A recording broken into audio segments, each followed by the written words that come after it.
हाँ जी,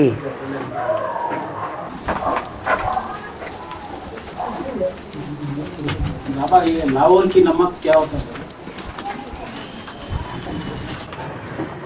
लाहौर पाकिस्तान में है।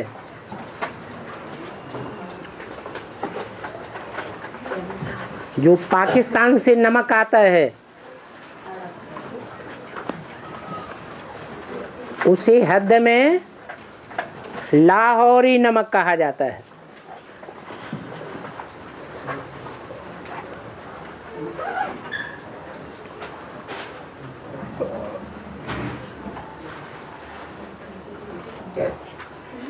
नमक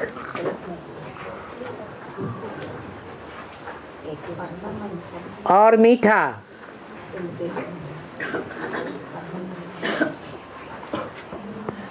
दोनों में अच्छा क्या माना जाता है? मीठा अच्छा समझते हैं। मीठे के बिना व्यंजन क्यों बनाते हैं खाने पीने के?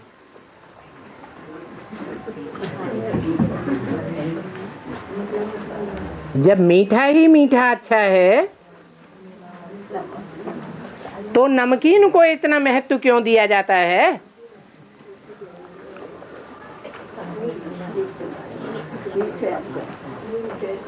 हैं?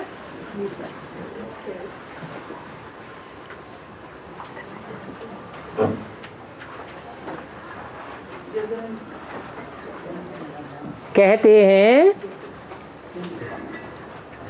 इस दुनिया में आटे में नमक मिसल सच्चाई रह गई है।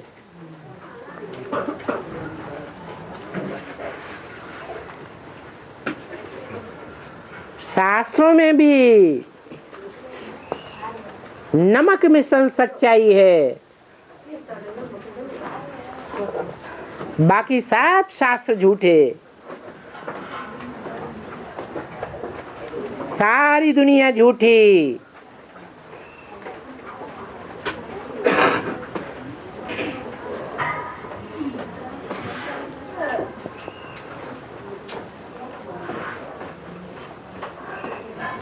तो दुनिया में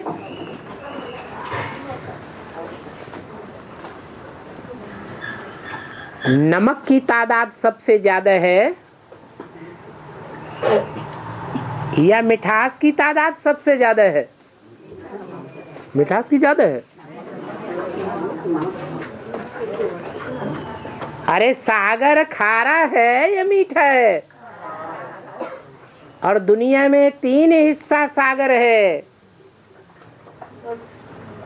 और 1 हिस्सा जमीन है।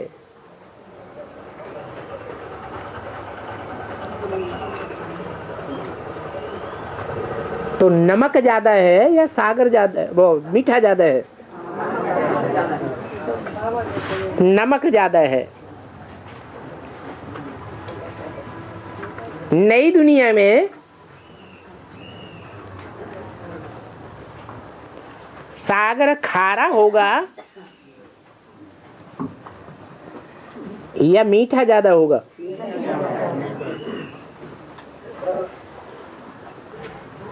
नदियां भी आज की पुरानी दुनिया में नदियां भी खारी बन गई हैं या मीठा जल देने वाली हैं? खारी बन गई हैं। तो सवाल ये है कि नई दुनिया में मिठास ज्यादा और पुरानी दुनिया में खारापन ज्यादा।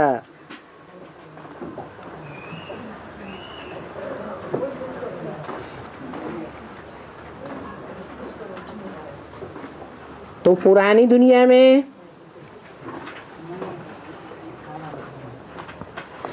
खारा भी 2 प्रकार का है। एक सागर में मिलने वाला खारापन। नमक कहाँ से आता है ज्यादा? सागर से आता है। सागर से आए हुए नमक को सारी दुनिया यूज करती है, परंतु लाहौरी नमक बहुत थोड़ा है।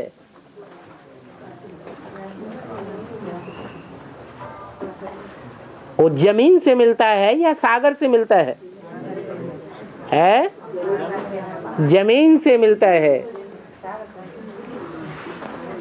जमीन पर लाहौरी नमक का पहाड़ है, उसको पत्थर नमक कहा जाता है। पत्थर को तोड़ तोड़ करके मंगाया जाता है। भारत में खास उस लाहौरी नमक का बहुत महत्व है। पाकिस्तान वालों को महत्व नहीं है। क्या महत्व है? जो लाहौरी नमक है वो व्रत रखने के दिनों में यूज किया जाता है। जब व्रत रखते हैं तो लाहौरी नमक यूज करते हैं।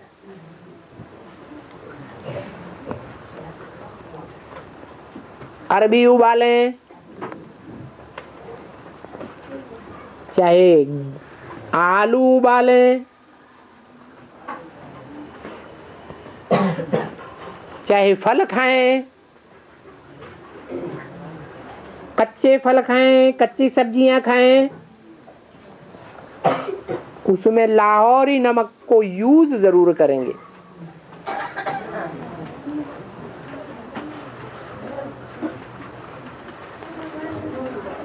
ये पाकिस्तान तो अभी बना है, सन 47 से। पहले वो पाकिस्तान का हिस्सा लाहौर हिंदुस्तान में था या पाकिस्तान ही कहा जाता था? हिंदुस्तान ही था।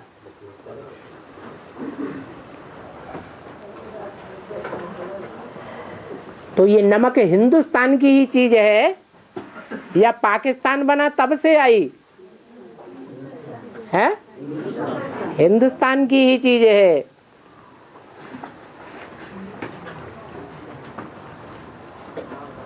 डॉक्टर लोग बताते हैं कि समंदर का नमक खाएंगे तो ब्लड प्रेशर बढ़ जाएगा और लाहौरी नमक खाने से ब्लड प्रेशर उतना नहीं बढ़ता। ज्यादा खाएंगे तो दूसरी बात है।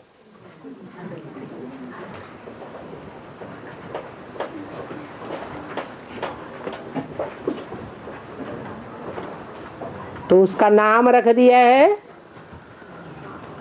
लाहौरी नमक।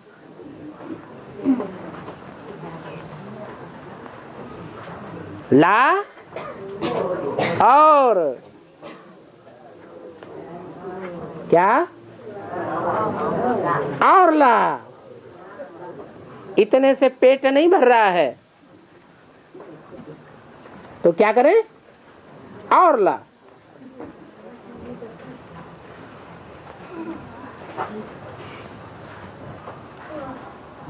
हिंदुस्तान में एक ही जिला ऐसा है जहां का नमकीन बहुत प्रसिद्ध है।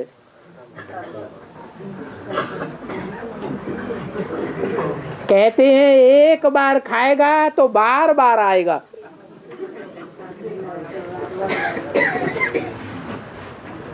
वो फर्रुखाबादी नमकीन है।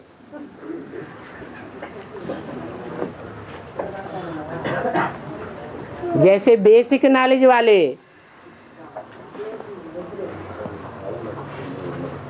फर्रुखाबाद से बाहर निकला हुआ एडवांस ज्ञान अगर एक बार भी पूरा सुन लेते हैं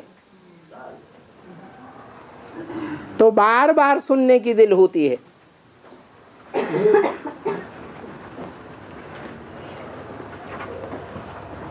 ये फर्रुखाबादी नमकीन की खासियत है।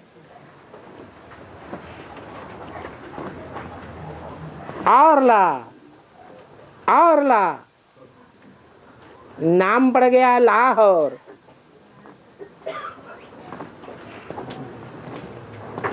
जिनको खाने की आदत पड़ जाती है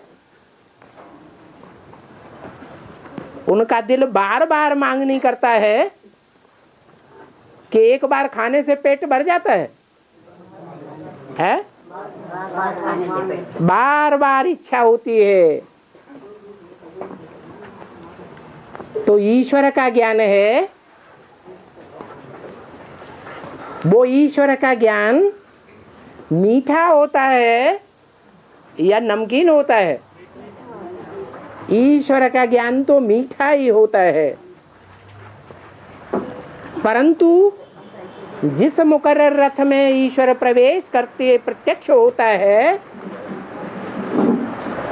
उसके द्वारा जो ज्ञान निकलता है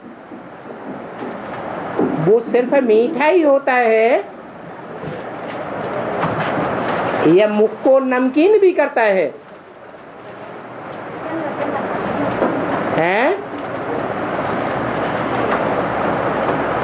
जो मीठी मीठी आत्माएं हैं, आत्मिक स्थिति वाली आत्माएं हैं, 84 जन्म लेने वाली आत्माएं हैं, सारी मनुष्य सृष्टि की बाप स्वरूप आत्माएं हैं, उनको मीठा लगता है। और बाकी जो और धर्मों में कन्वर्ट होने वाली आत्माएं होती हैं, उनको वो फर्रुखाबाद के मुकर्रर रथ से निकला हुआ ज्ञान मीठा ही लगता है या नमकीन मुंह कर देता है? नमकीन मुंह हो जाता है। तो ये लाहौरी नमक हद में भी है और बेहद में भी है। और नमक का दाम सस्ता है, चीप है। नमक का दाम चीप है। वो समुद्री नमक का दाम सस्ता है या लाहौरी नमक सस्ता है? लाहौरी नमक सस्ता है। सागर का नमक सस्ता है। लाहौर का जो नमक है वो सस्ता नहीं है।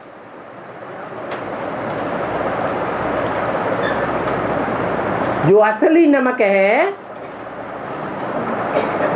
वो सन्मुख मिलता है या इनडायरेक्ट भी मिलता है। वो सन्मुख मिलता है, सबको मिल जाता है, सबको नसीब है। या जो तन मन धन से बाप के बनते हैं उनको ही नसीब है। तो सस्ता है या कास्टली है?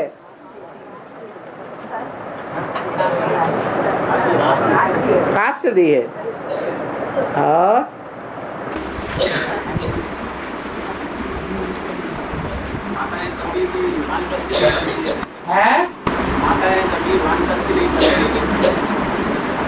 कभी भी वानप्रस्थी नहीं बनती है। इसका कारण क्या है?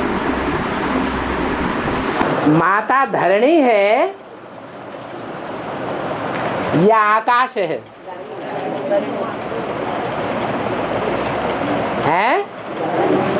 धरणी है।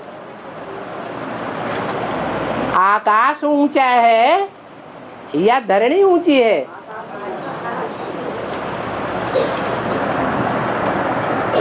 आकाश ऊंची स्टेज वाला है, धरणी नीची स्टेज वाली है।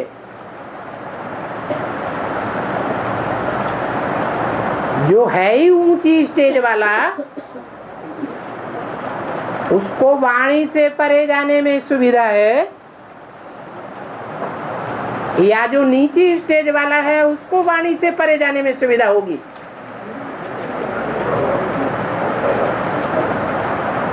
ये 5 तत्व हैं।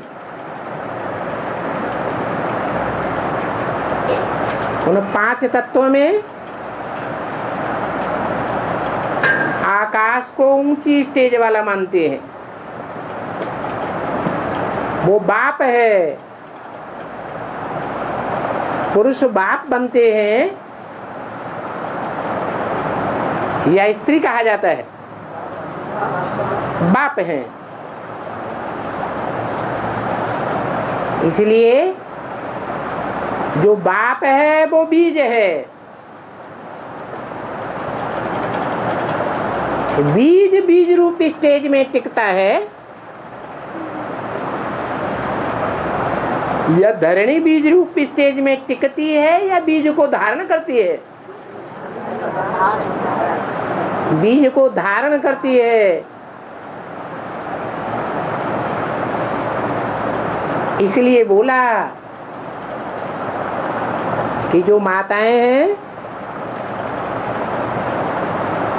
वो वाणी से परे नहीं जा सकती।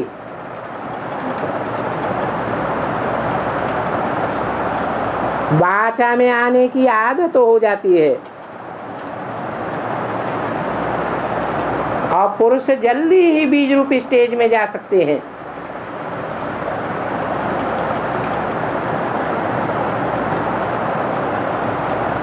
माता और पिता का कनेक्शन, जो हिसाब बनता है माता और पिता, वो शरीर से बनता है या आत्मा से बनता है? हा? शरीर के हिसाब से माता या पिता कहा जाता है या आत्मिक हिसाब से कहा जाता है? देहभान है तो माता है, आत्मा अभिमान है तो पिता है। आत्मा ऊंची स्टेज है और देह, देह माने मिट्टी, ये मिट्टी नीची स्टेज है। परंतु बाप, आत्माओं का बाप देह को पढ़ाते हैं या आत्मा को पढ़ाते हैं? इसलिए चाहे माता हो चाहे पिता हो, आत्मा तो दोनों है। तो क्या करना चाहिए? आत्मिक स्थिति में टिक के पढ़ना चाहिए या देहभान में रह करके पढ़ना चाहिए? आत्मिक स्टेज में रह करके पढ़ाई पढ़ेंगे तो हम भी बाप समान बनेंगे। किसी मुरली में ये नहीं कहा माता समान बनना है। पुरुषों को ही माँ बाप समान बनना है या माताओं को भी बाप समान बनना है?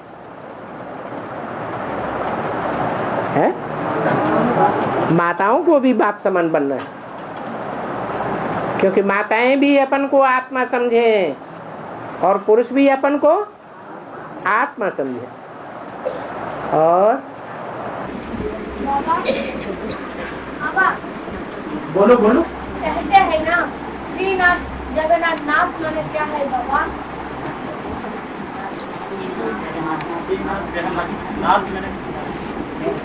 श्री कहते हैं श्रेष्ठ को,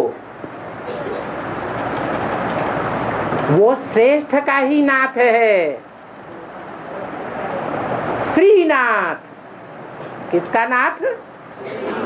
श्रेष्ठ का नाथ। और उसके मुकाबले दूसरा नाम है जगन्नाथ। सिर्फ श्रेष्ठ का नाथ नहीं है, सारे जगत का नाथ है। जो श्रीनाथ है वो पूरब में है या पश्चिम में है? पश्चिम में है श्रीनाथ यादगार, और पूरब में है जगन्नाथ। अर्थात एक की यादगार पश्चिम में बनी हुई है और एक की यादगार पूरब में बनी हुई है।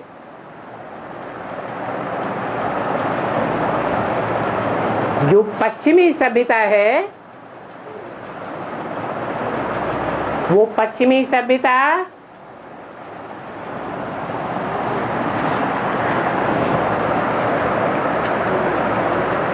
गरीबों को और ही गरीब बनाने वाली है, और पूर्वी सभ्यता जहां जगन्नाथ को दिखाया है, वो रईसों का, साहूकारों का नाथ है। यह सारी दुनिया में जो गरीब हैं, अमीर हैं,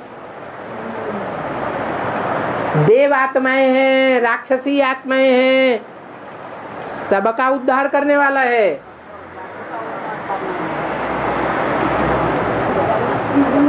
तो कहा तो जाता है श्रीनाथ जगन्नाथ,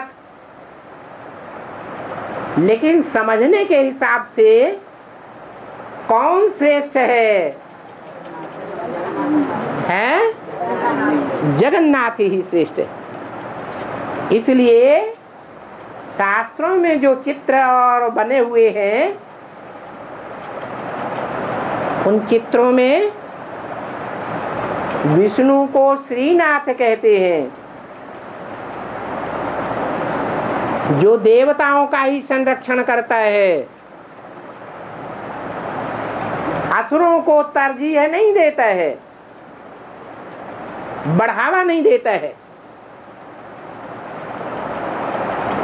और शंकर जी असुरों को भी वरदान देते हैं, तो देवताओं को भी वरदान देते हैं। उनकी दृष्टि में ऊंच नीच नहीं है। ऊंच को ऊंच बनाना ये बड़ी बात है, या जो नीचे है उसको महान बनाना बड़ी बात है। नीचे गिरे हुए को ऊपर उठाना बड़ी बात है। तो ये अंतर है श्रीनाथ जगन्नाथ का। श्रीनाथ के दरबारे में भोग तो 36 प्रकार के मिलते हैं असली घी के, लेकिन जो ज्यादा पैसा देते हैं उनको मिलते हैं या गरीब को मिलते हैं? साहूकारों को ही नसीब होता है, गरीबों को नसीब नहीं होता है। और जगन्नाथ भंडारे में गरीब भी जाकर के खिचड़ी खाओ, दाल चावल खाओ, कड़ी चावल खाओ, और साहूकार हो वो भी जाके खाए, वो भी भूख नहीं मर सकता है, भले कितना ही अकाल पड़ जाए। लेकिन जो जगन्नाथ के बच्चे हैं वो भूख नहीं मर सकते। और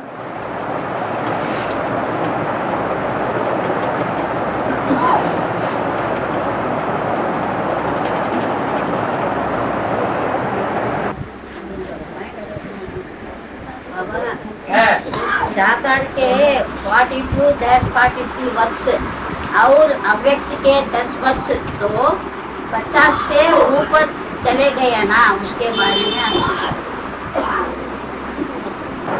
ये अव्यक्त वाणी का जो पॉइंट है,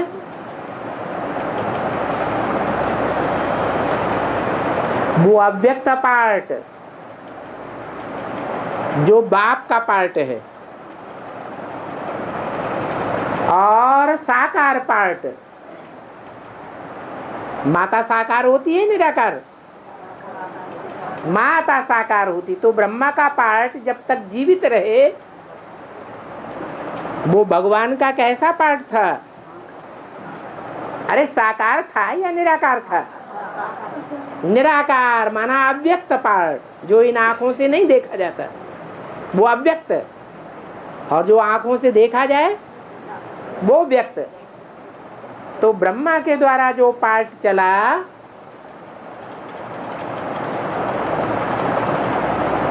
कितने साल चला 33 years. है? 90 वर्ष। 90s. ब्रह्मा के द्वारा चला 33 साल, और 33 साल के बाद भी शिव बाप ने, निराकार ज्योति बिंदु ने साकार में प्रवेश करना बंद कर दिया या चालू ही रहा? बंद नहीं कर दिया। कोई न कोई मनुष्य तन में प्रवेश करता रहा, भले किसी को पता नहीं चला। तो साकार पार्ट हुआ या नहीं हुआ? साकार पार्ट हुआ।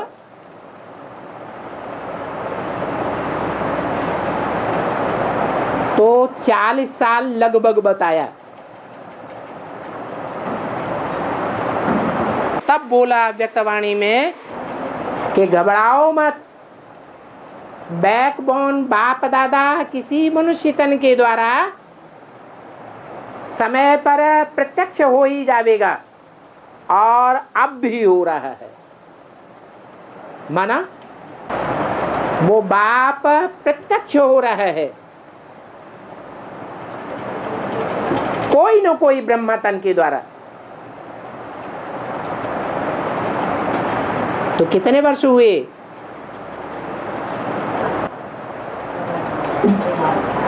40 वर्ष हो गए ना। तो बोला 40 वर्ष साकार पार्ट और 10 वर्ष गुलजार दादी के द्वारा अव्यक्त पार्ट। जो ब्रह्मा पहले व्यक्त में था 33 वर्ष 68 तक, वो व्यक्त ब्रह्मा अव्यक्त हो गया, तो 10 साल अव्यक्त पार्ट। तो वो 10 और 40 मिला के कितने हुए हैं? 50 साल हो गए, इसलिए 50 साल बोला।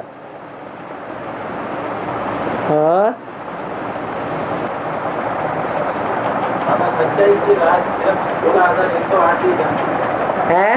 सच्चाई की राज, सच्चाई की राज सिर्फ 16,108 ही जानते हैं, 9 लाख भी नहीं जानते। 9 लाख तो प्रजा है। प्रजा ईश्वर की राजयोग की पढ़ाई पढ़ती है या नहीं पढ़ती है? है?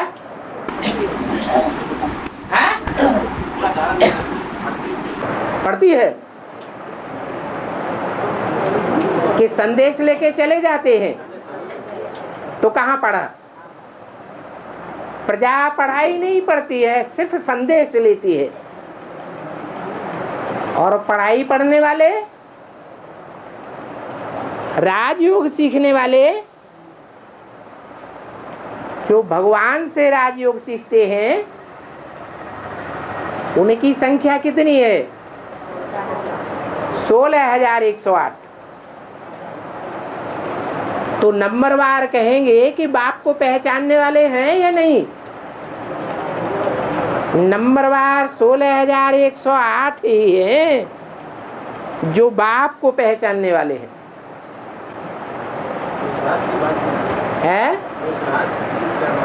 यही राज है राजयोग का, कि राजयोग सब नहीं सीखते हैं।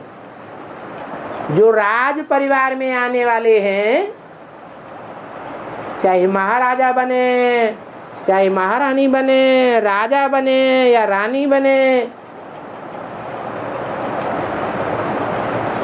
राज परिवार के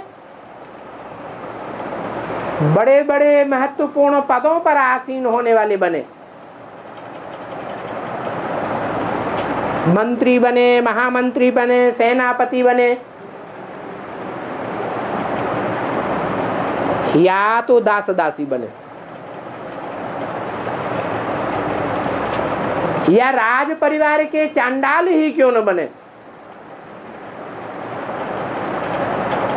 वो सबसे नीचा पद है राज परिवार में। लेकिन पढ़ाई तो पढ़ते हैं, तो जो पढ़ाई पढ़ेंगे वो ईश्वर के राजयोग की पढ़ाई पढ़ कर के नंबरवार राज को जानने वाले बनेंगे या नहीं बनेंगे? जानने वाले तो बनते हैं। वो भी 16,108 में आते हैं क्या?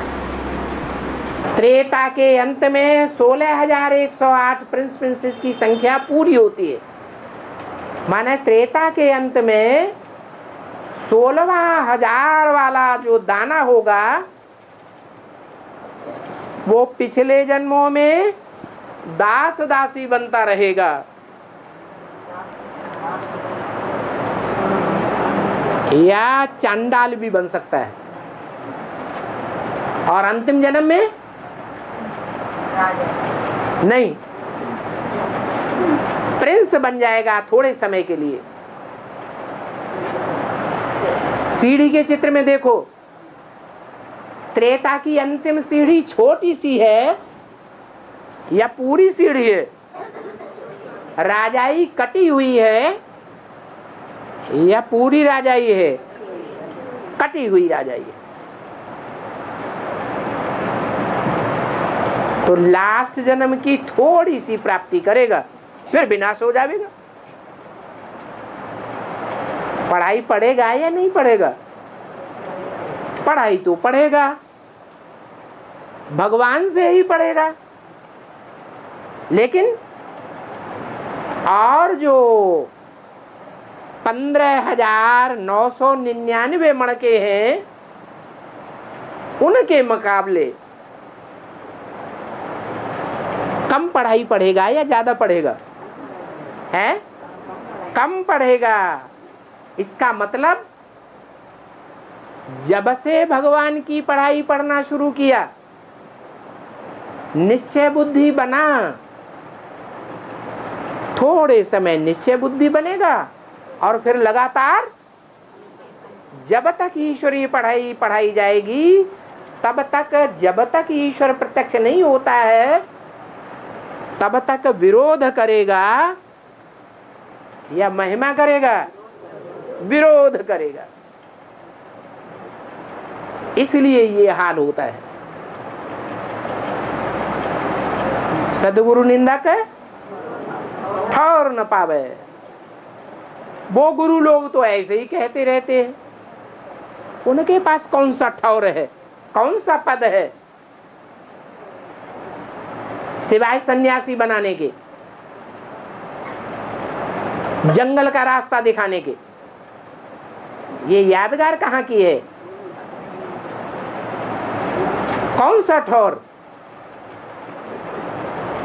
सतयुग में जो राजाई का ठौर है, वो राजाई का ठौर सतयुग त्रेता में वो आत्माएं जिन्होंने यहाँ ईश्वर की महिमा करने के बजाय ग्लानि की है, जितनी ज्यादा ग्लानि की है उतना उनका पद कम हो जाता है, ठौर नहीं पा सकते।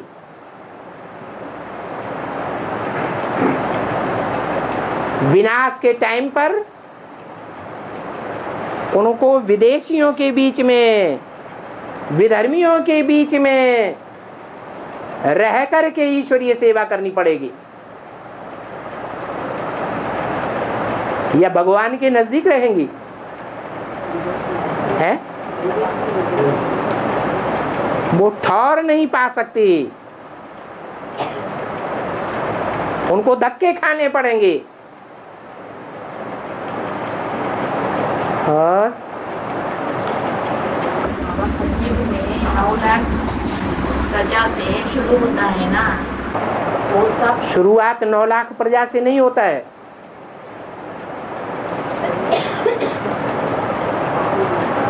अरे जब शुरुआत होगी तो एक ही पारिवारिक इकाई होगी या अनेक परिवार होंगे तो वहां 9 लाख कहां से आ जाएंगे?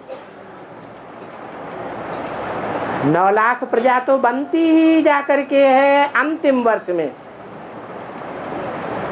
जब 100 वर्ष पूरा होता है संगम युग का। और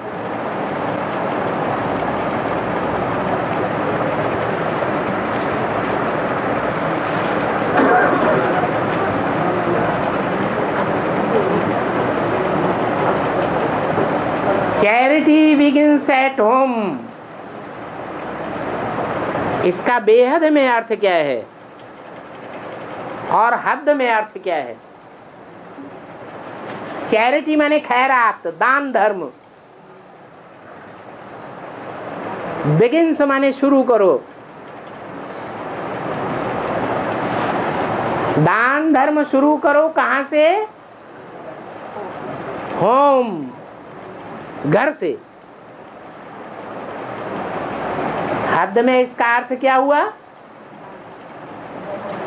हद में इसका दैहिक परिवार से अर्थ लगेगा या अलौकिक परिवार से अर्थ लगेगा? है?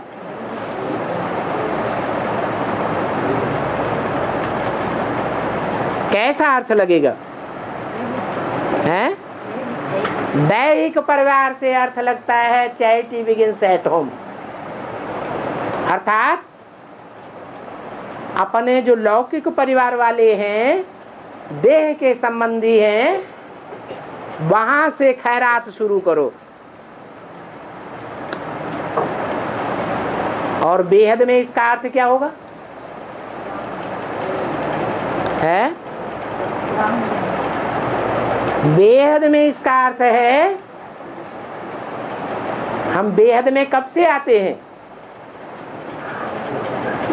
जब ज्ञान में आते हैं, ईश्वरीय ज्ञान को समझते हैं, बाप को पहचानते हैं, तब बेहद की दुनिया शुरू होती है या उससे पहले?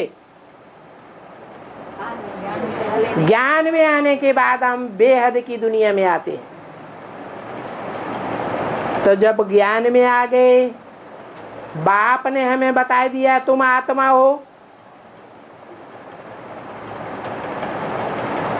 तुम्हारा रूहानी परिवार है। तो रूहानी परिवार के जो भांति ब्राह्मण हैं, वो बेहद का परिवार है ब्राह्मणों का। वहां से दान धर्म की शुरुआत करें या देह के जो संबंधी हैं वहां से शुरुआत करें? है?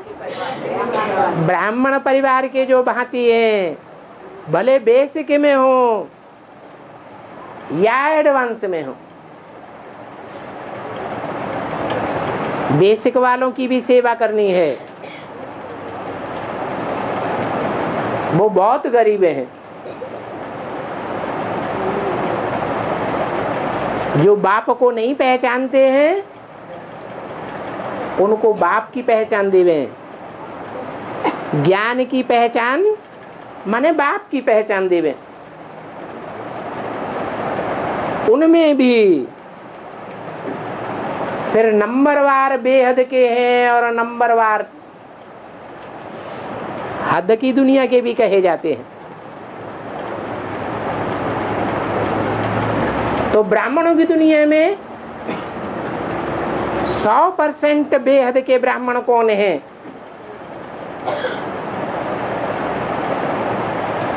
जिनके लिए ये बात लागू होती है, चैरिटी बिगिंस एट होम। है? सूर्यवंशियों में भी प्रजावर्ग के नहीं होंगे क्या? है?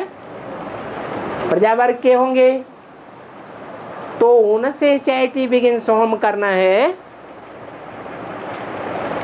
या जो राजवर्ग के हैं उनसे चैरिटी बिगिंस एट होम करना है। दान देना है तो किसको देना है? नीच को देना है या ऊंच को देना है?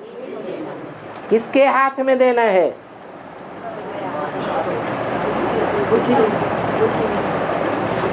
Charity begins at home. Home माना घर परिवार। तो इस दुनिया में बाप के घर के पहले पहलौटी के बच्चे कौन हैं?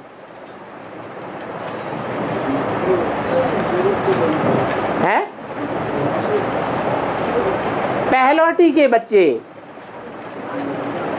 जो पहले पहले ब्राह्मण जन्म लेते हैं। अरे सूर्यवंशियों में कोई पहले पहले जन्म लेते हैं या नहीं लेते हैं? कौन है और कितने हैं? 8 हैं। तो यहां से चैरिटी बिगिंस एट होम। परंतु पहचानेंगे तब उस होम को सेवा करेंगे या बिना पहचाने करेंगे? है? पहले पहचानना पड़े। तो नई दुनिया जो आने वाली है उसमें बाप के पहले पहलौटी के घर के बच्चे कितने हैं? 8 हैं। वो 8 के लिए ये पहले पहले बात साबित होती है। Charity begins at home. Charity माने दान। दान किसको दिया जाता है? गरीबों को दिया जाता है या साहूकारों को दिया जाता है? बाप आते हैं तो गरीबों को पहले देते हैं या साहूकारों को पहले देते हैं? तो जो 8 होंगे उनमें गरीबों की संख्या ज्यादा होगी या साहूकारों की संख्या ज्यादा होगी? गरीबों की ही संख्या ज्यादा होगी। सबसे जास्ती गरीब कौन होते हैं? पुरुष होते हैं या माताएं होती हैं? पुरुष जास्ती गरीब होते हैं कि सबसे ज्यादा बैंक बैलेंस पुरुष बनाते हैं। स्त्रियों के हिस्से का भी अपनी मुट्ठी में कर लेते हैं।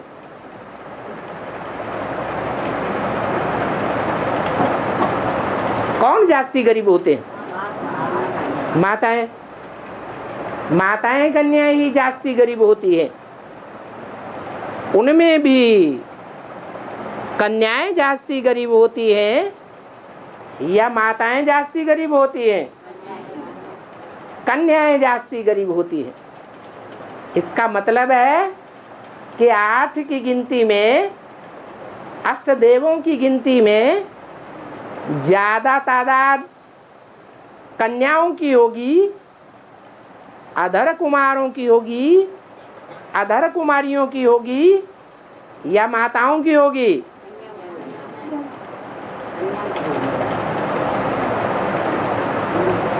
जरूर अष्टदेवों में कन्याओं की तादाद ज्यादा होगी।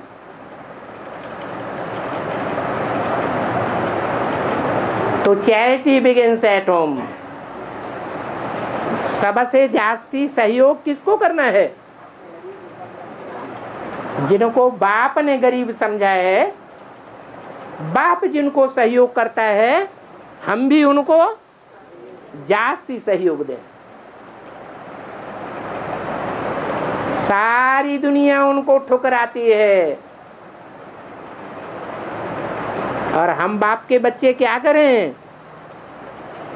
हैं? बाप को फॉलो करें।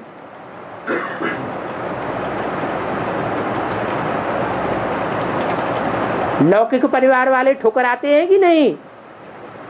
हैं? जो ज्ञान में चलते हैं तो लौकिक परिवार वाले भी ठुकराते हैं, गांव वाले भी ठुकराते हैं। और बेसिक ज्ञान में चलने वाले ठुकराते हैं या नहीं ठुकराते हैं? वो भी ठुकराते हैं। और एडवांस ज्ञान में जो चल रहे हैं, उस एडवांस ज्ञान में भी 9-10 ग्रुप हो जाते हैं।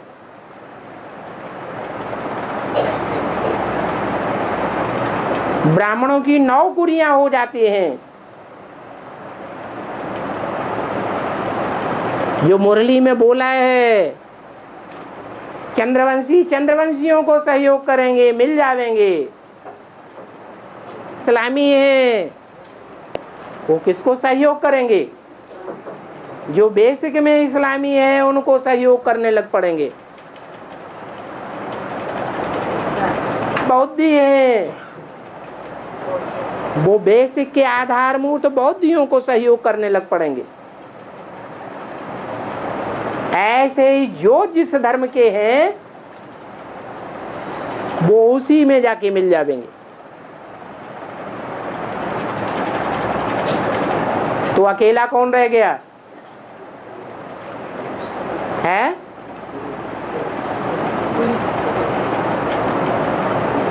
कौन अकेला रह गया? जिनको बाप के सिवाय दूसरा कोई आधार नहीं रहता। वो सूर्यवंशी 8 हैं, जिनकी ऐसी सख्त परीक्षा होती है, एक बाप दूसरा न कोई, सारी दुनिया दुश्मन बनेगी लेकिन बाप को नहीं छोड़ना।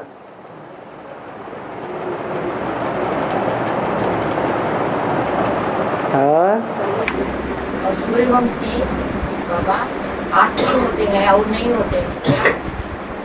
8 तो 100% सूर्यवंशी हैं, बाकी नंबरवार हैं।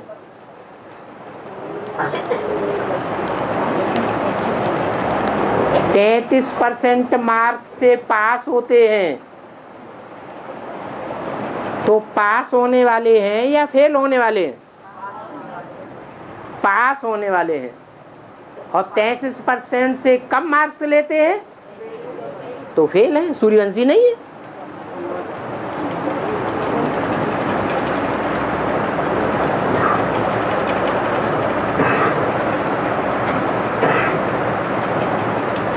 मंदिर बनाने से मंदिर लायक नहीं बनते हैं। ये बात मुरली में है क्या कि जो मंदिर बनाते हैं वो मंदिर लायक नहीं बनते हैं? बनाने से नहीं बनते हैं।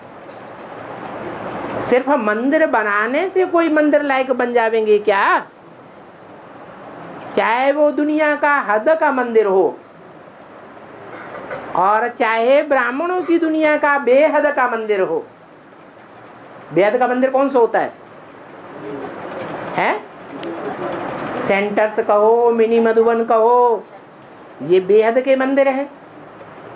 लेकिन मंदिर बनाने मात्र से कोई मंदिर लायक देवता नहीं बनता है। कब बनता है?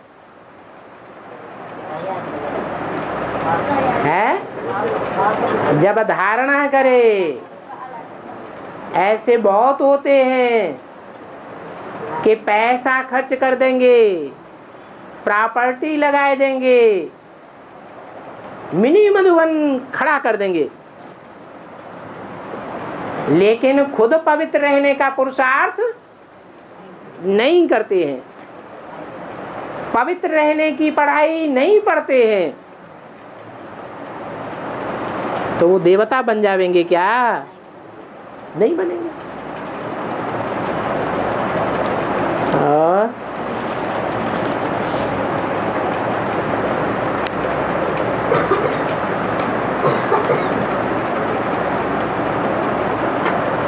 मुरली या वार्तालाप चलने के समय कोई स्थूल काम कर सकते हैं क्या? स्वेटर बुनना है, स्वेटर बुन सकते हैं क्या? या सब्जी काटना तोड़ना है, कर सकते हैं क्या? फटा हुआ कपड़ा सिल सकते हैं क्या? बोलो भाई, है?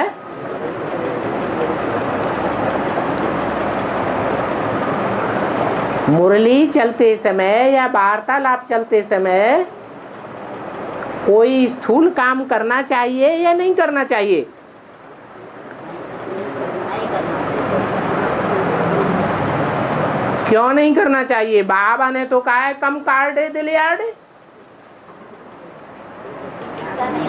है?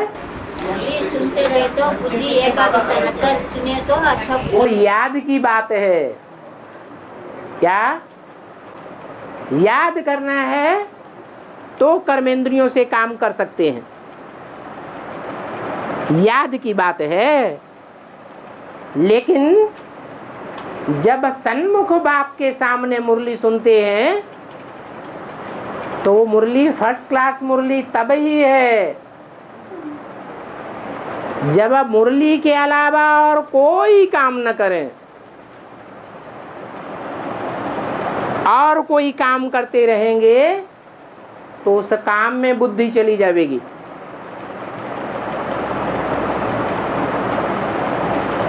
तो टीचर की ओर से, टीचर की बातों की ओर से बुद्धि हटेगी या नहीं हटेगी? हट जाएगी। तो टीचर का मान हुआ या अपमान हुआ? अपमान हो जाता है। इसलिए मुरली में डायरेक्शन दिया हुआ है कि जब मुरली सुनते हैं तो और कोई दूसरा काम नहीं करना चाहिए।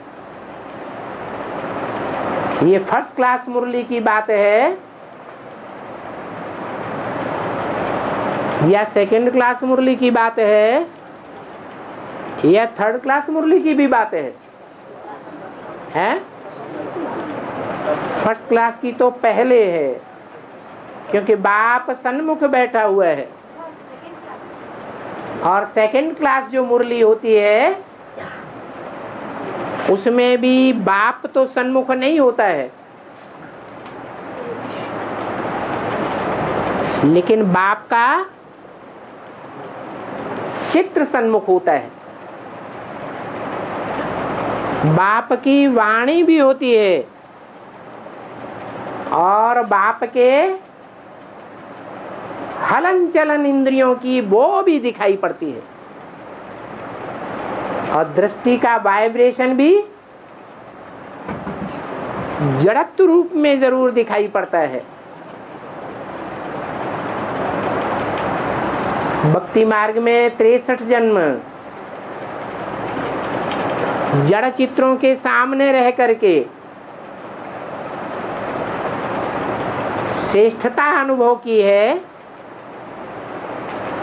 या नीचे वाइब्रेशन अनुभव किए हैं? तो यहाँ शूटिंग पीरियड में भी श्रेष्ठता अनुभव करनी चाहिए, महत्व देना चाहिए।